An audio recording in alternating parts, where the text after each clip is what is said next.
Excuse me,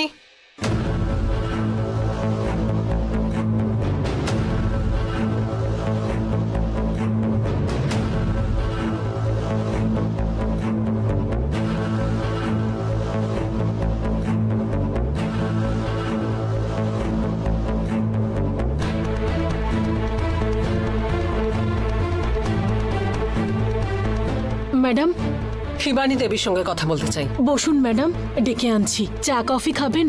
না না, লাগবে না, আপনি ওনাকে ডেকে দিন। বসুন ম্যাডাম, ডেকে আনছি।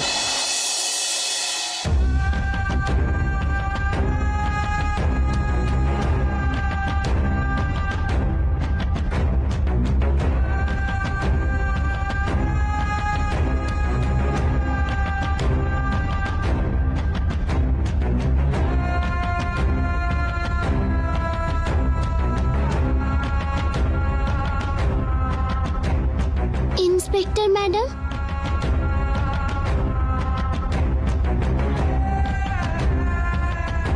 বলো সোনা।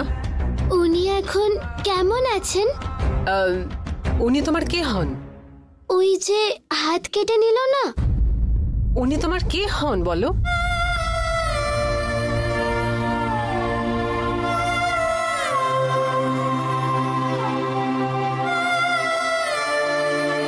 বলো শোনো আমাকে, উনি কে হন তোমার? উনি ইন্সপেক্টর,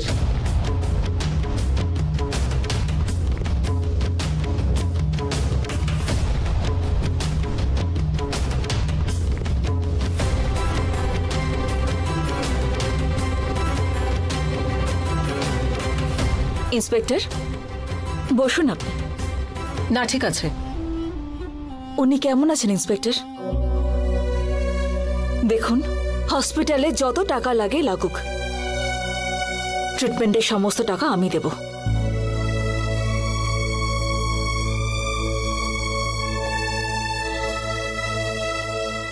ট্রিটমেন্টের কোনো প্রবলেম নেই, ওনার কোনো একজন টাকা দিয়ে গেছেন। আসল সমস্যা বলতে পেশেন্ট অনেক উইক হয়ে গেছেন।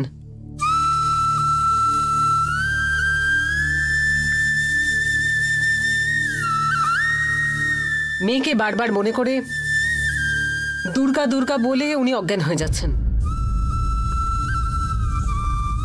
ট্রিটমেন্টে সাড়া দিচ্ছেন না।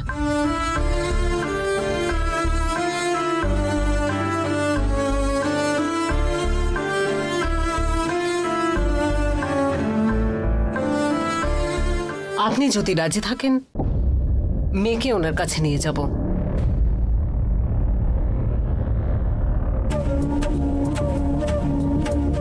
ট্রিটমেন্টে ওনার অবস্থার উন্নতি হলেই দুর্গাকে এখানে ফেরত নিয়ে আসবো, কথা দিচ্ছি।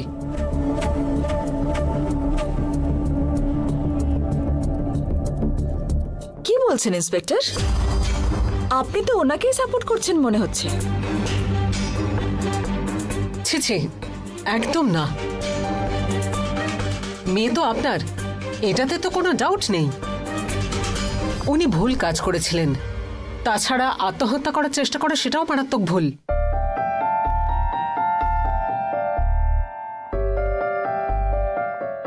কিন্তু সব ব্যাপারটা যদি আমরা একটু অন্যভাবে দেখি, মানবিকতার নজর দিয়ে যদি দেখি, একটা প্রাণ বাঁচানোর ইন্টেনশন নিয়ে আপনার কাছে রিকোয়েস্ট করছি, দয়া করে আপনার মেয়েকে পাঠান।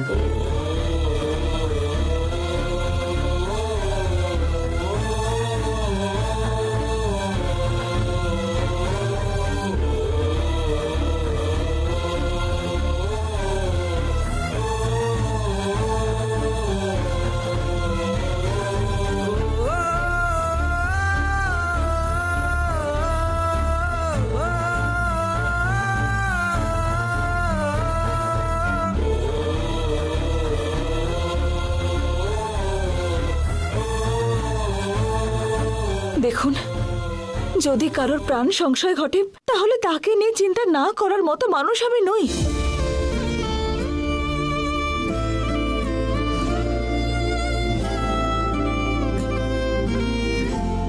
আমি ওকে আমার গর্ভ থেকে জন্ম দিয়ে থাকলেও ও বড় হয়েছে ওনাদের কাছে।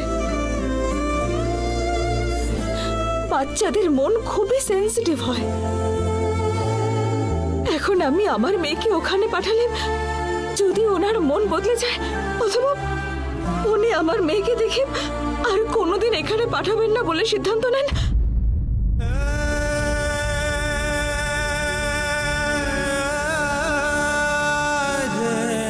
আমি তখন কি করব বলুন তো?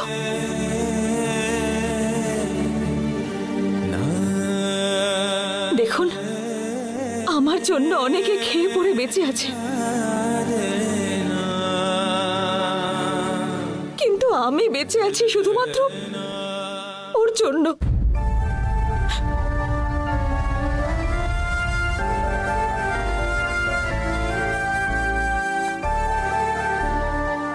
দেখুন, আমাকে দয়া করে আপনি ক্ষমা করে দিন।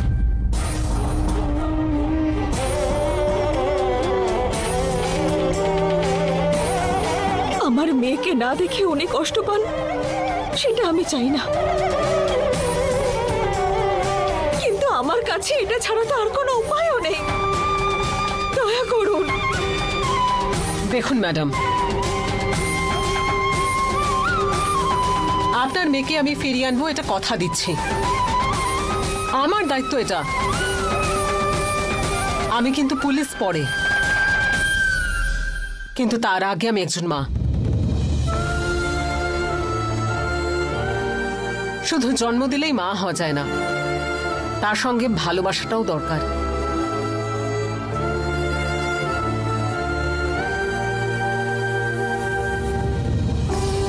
মেয়েকে আর কখনো ফেরত পাবে না জেনে ও নিজের প্রাণ দিতে বসেছিল।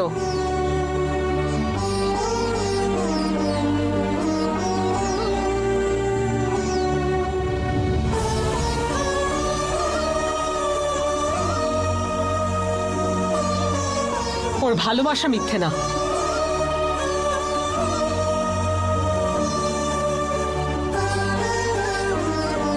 ওর কান্না মিথ্যে না,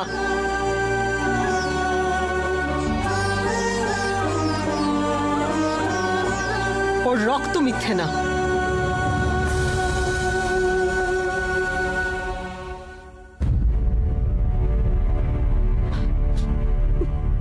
কমলা মা,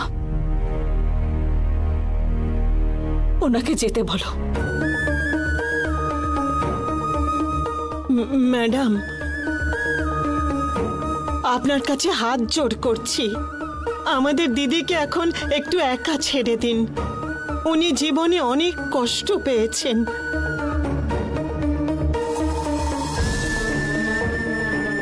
ওনাকে আর কষ্ট দেবেন না।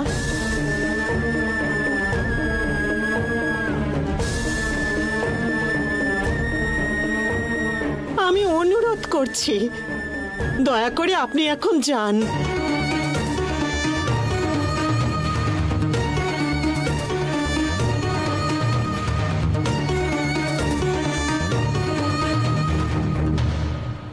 আমি কি বলবো বুঝে উঠতে পারছি না।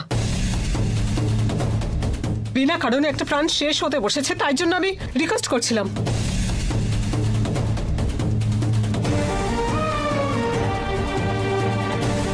ঠিক আছে, আমি আসছি, কিন্তু আরেকবার চিন্তা করুন। আপনি যদি চান একজনের প্রাণ বাঁচাতে পারেন,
কমলা মা আমাদের দিদির যমজ মেয়ে। হ্যাঁ,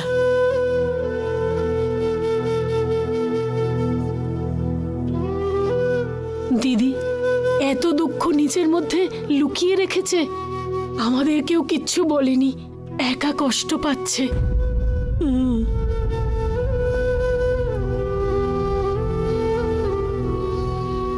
কমলা মা, এখানে যদি দুর্গা থাকে তাহলে আমাদের উমা কোথায়? সেটা আমিও জানি না। আমাদের সোনা কোথায় আছে, কি করছে, কেমন আছে, কিচ্ছু বুঝতে পারছে না।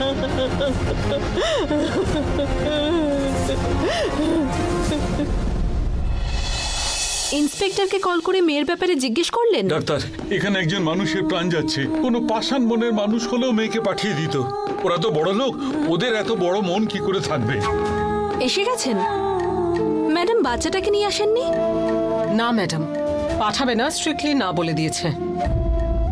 এরকম একটা সিচুয়েশনে আপনি তো আপনার পাওয়ার ইউজ করতে পারতেন ম্যাডাম। শুধু পুলিশ বলে আমি যা ইচ্ছে তাই করতে পারি না, আমাকেও আইনের আওতায় কাজ করতে হয়, সমস্ত পাওয়ার আমার হাতে নেই। এটা একটা বাচ্চার ব্যাপার, ভীষণ সেন্সিটিভ, বুঝে শুনে হ্যান্ডেল করতে হবে।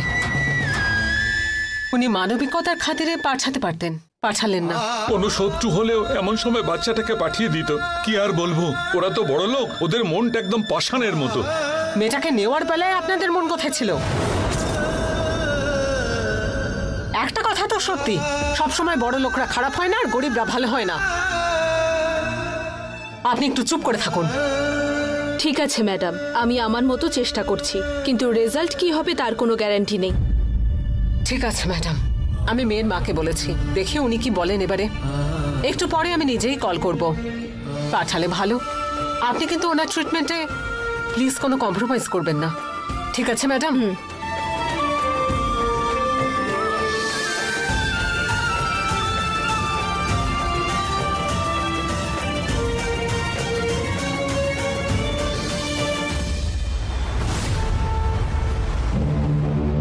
ওকে, বিকেলে কল কর।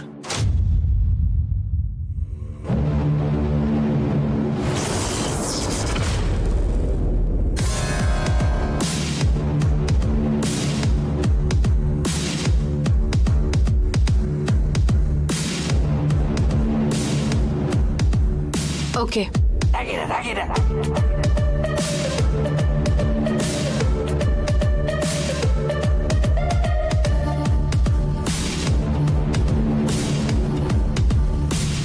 নমস্কার ম্যাডাম।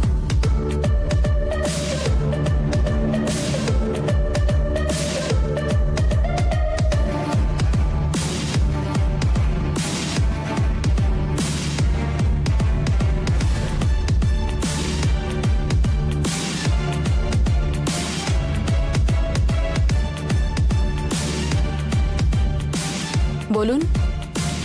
ম্যাডাম, আমার নাম রকি। সায়ন বলে আপনাকে একজন ফোন করেছিল তো, যে বাচ্চা মেয়েটা না এলে ট্রিটমেন্ট শুরু করা যাবে না বলেছিল, সেই আমায় পাঠিয়েছে। এইসব তো ফোনেই বলেছে আমায়, এখানে এসে বলার কি দরকার ছিল? আপনি আমাদের কথা শুনলে ভালো পুরস্কার পাবেন, সেটাই আপনাকে দিতে এসেছি।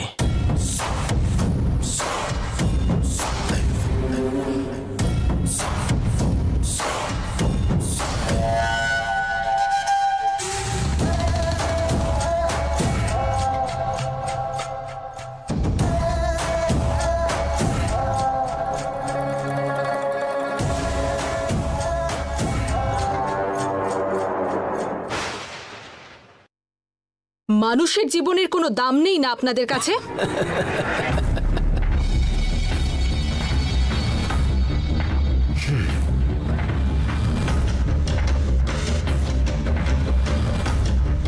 দেখুন ম্যাডাম, যে জিনিস কম পাওয়া যায় তার দাম অনেক বেশি হয়। টমেটোর উৎপাদন কম হলে কেজি 200 টাকা হয়ে যায়, আর যখন উৎপাদন বেশি হয় তখন 5 টাকায়ও পাওয়া যায়। দাম কমে গেলে চাষি আর মার্কেটে আনে না, রাস্তার মধ্যে ফেলে দেয়। ঠিক তেমনি ভারতের জনসংখ্যা দিনে দিনে বেড়ে চলেছে, আর তাই গরিবের সংখ্যাও দিন দিন বাড়ছে। একটা গরিব মরলে দেশের কোনো ক্ষতি হবে না। ওই মহিলা মরুক তাহলে।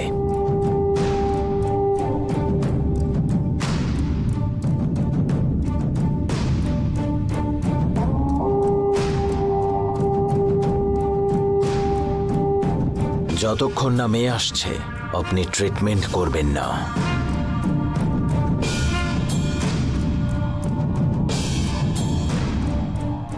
এসব করে কোনো লাভ হবে না। লাভ নেই বলে তো আপনাকে 1 লাখ দিচ্ছে। এসব বড় লোকেদের ব্যাপার, এত ভেবে আমাদের কাজ নেই। কোন সমাজে বাস করছি আমরা, তাই না? ক্রিমিনালরা রাজাদের মতো ঘুরে বেড়াচ্ছে, আমাদেরকে বেআইনি কাজ করার জন্য জোর করছে, না করলে ধমকও দিচ্ছে। পুলিশ কমপ্লেন করব বললে ওদেরকে নিজের সাথে নিয়ে আপনারা নিজেদের কাজটা করে নিচ্ছেন। এখানে ভালো মানুষদের ভালো হয়ে থাকতে দেবেন না আপনারা? ছে ছে ছে ছে ছে, আপনাকে আমি খারাপ হতে বলছি না ম্যাডাম, আপনি ভালো থাকুন। সায়ন দাদা কল করেছিল, মনে আছে?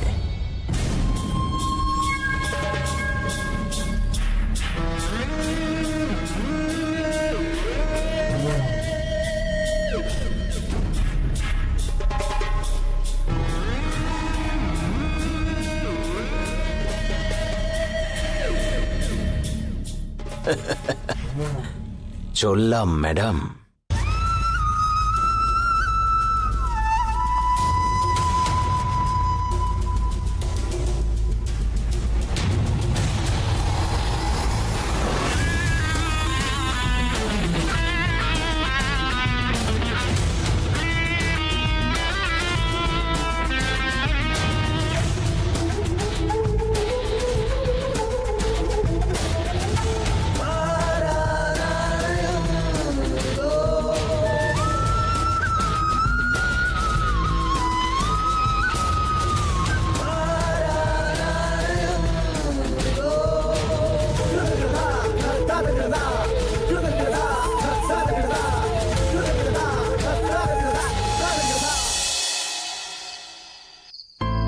We get water from the rain which fills our lakes, rivers and creeks and which are stored in dam reservoirs and water tanks.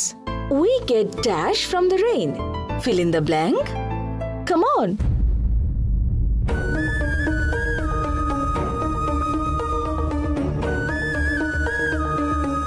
Uma, কি হয়েছে সোনা? উত্তরটা বলো।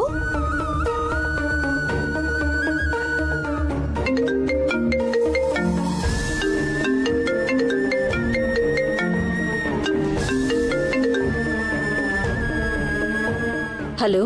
হ্যালো, আমি ইন্সপেক্টর গীতা বলছি ম্যাডাম। পেশেন্টের কন্ডিশন ভীষণ ক্রিটিক্যাল। মেয়েকে দেখতে না পেলে পেশেন্টের কন্ডিশন আরো ক্রিটিক্যাল হতে পারে ম্যাডাম। মেয়েকে পাঠানোর ব্যাপারে কিছু ভাবলেন আপনি? বারবার একই কথা বলে আমাকে ধর্ম সংকটে ফেলবেন না, দয়া করুন। আমি আমার মেয়েকে ওখানে পাঠালে আর কোনোদিন যে ফিরে পাবো না সেটা আমি খুব ভালো করে জানি। দয়া করুন, আমি আমার মেয়েকে ওখানে পাঠালে আর কোনোদিন যে ফিরে পাবো না সেটা আমি খুব ভালো করে জানি। আমার মেয়ের বিষয়টা নিয়ে কথা বলার জন্য আর ফোন করবেন না ম্যাডাম। আমি অন্য কারোর জন্যই আমার মেয়েকে হারাতে রাজি নই। যদি অন্য কোনো কাজ থাকে বলুন, আমি অবশ্যই সেটা করার চেষ্টা করব। Okay ma'am, sorry for the disturbance.